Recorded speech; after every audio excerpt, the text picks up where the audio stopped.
So I just played Shadows of the Damned, and it was pretty underwhelming. Not that I was expecting a lot anyway, but I've been eyeing this game for a while. Primarily because it was made by not just Suda51, but by a dream team of sorts. Every time you start the game up, it reminds you of this dream team. It features guys like Resident Evil producer Shinji Mikami and Silent Hill composer Akira Yamaoka, all directed by Hello Kitty and Friends creative producer Massimo Guarini. Wait, what? As someone who's never played a Grasshopper Manufacture game before, not even Killer 7 or No More Heroes, I figured since this was the dream project, it would be an ideal entry point in the supposed wonderful world of Goichi Suda. But I had my doubts regardless. Since I rarely ever hear anyone talking about it, maybe there's a reason it fell into obscurity.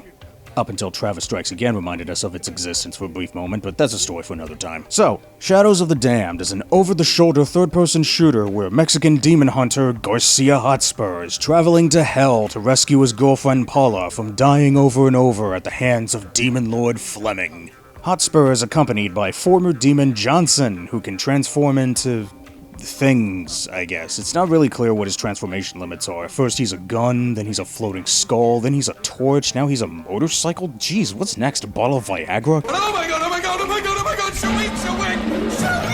A fucking course. Regardless, I think he was the best thing about the story. He got a couple of laughs out of me, despite most of the humor revolving around sex jokes and innuendos. I mean, for fuck's sake, his name is Johnson. One of the major problems I have with this game is that it's easy as piss. First off, you have this secondary weapon called a light shot, which was pretty much my primary means of dealing with small fry. Yes, you have 3 primary weapons, but why waste ammunition when you can just use a secondary weapon that has infinite ammo? Yes, it only stuns them for a brief amount of time, but it's enough time to walk up to them and just perform a brutal kill, which is basically your insta-kill move. Second, this game has a dodging mechanic, and you're invincible throughout the entire duration of the dodge.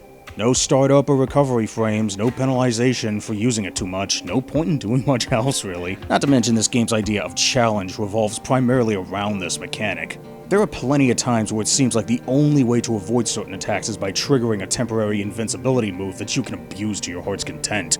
When the majority of the challenge pretty much devolves into just dodging at the right time to nullify any damage you would have taken otherwise without even having to worry about any potential consequence to misusing the mechanic, it really doesn't even feel like a challenge. Then there's this darkness mechanic. There are areas in the game that are covered in darkness, and if you stay in it for too long, you start to lose health. You can dispel it by either firing your light shot at a goat head, or shooting off fireworks, or closing up the source altogether. However, there are times when you need to be in darkness in order to shoot out a switch to open a door. I don't know what it is, but something about its execution just seems so bland. It's like they tried to do as much as they could with the idea, but at the same time they could have done more, but I really can't think of much else. I think it's just that it wasn't really something that could be utilized as much as it was, like it was supposed to be exclusive to a single world or something. The upgrades are virtually useless, especially given the amount of red gems needed to make most of them even marginally noticeable. For example, the torch upgrades can only shorten the time it takes to charge up an attack.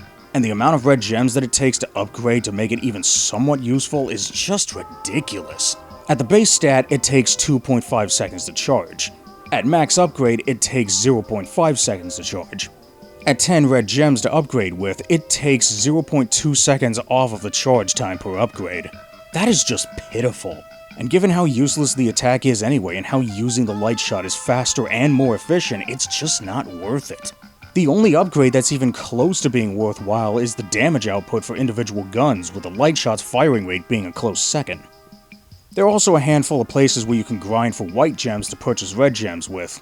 I don't know if this was intentional, but because of how scarce red gems are being hidden in the levels themselves, why wouldn't you take advantage of it? Hell, there's not even enough hidden red gems in the game to fully upgrade your character. There's only about 35 or so out of the whopping 80 that you need. Oh yeah, there are also a handful of 2D space shooter levels that are about as bare bones as you'd expect. Overall, this was just such a whatever game. Yes, I know full damn well about the tragedy behind this game, who the hell doesn't at this point, but that doesn't make me like it any better. It seems to me like EA changed this game into the way it is now for the purpose of appealing to a more mainstream audience. And if the game's overall reception is anything to go off of, it worked. I kind of anticipated that I wasn't going to have a lot to say. Sure, the environment and monsters and shit are a spectacle to behold, but that's really all this game amounts to. A visual spectacle and nothing else. style, but my Ghostbusters reference. I'm working on a woman's breasts. If you have any interest in Shadows of the Damned, just watch the cutscenes on the internet or something, because you're not missing much of anything. I'm the Negative Ion. And I never want to hear the word Magnifico again.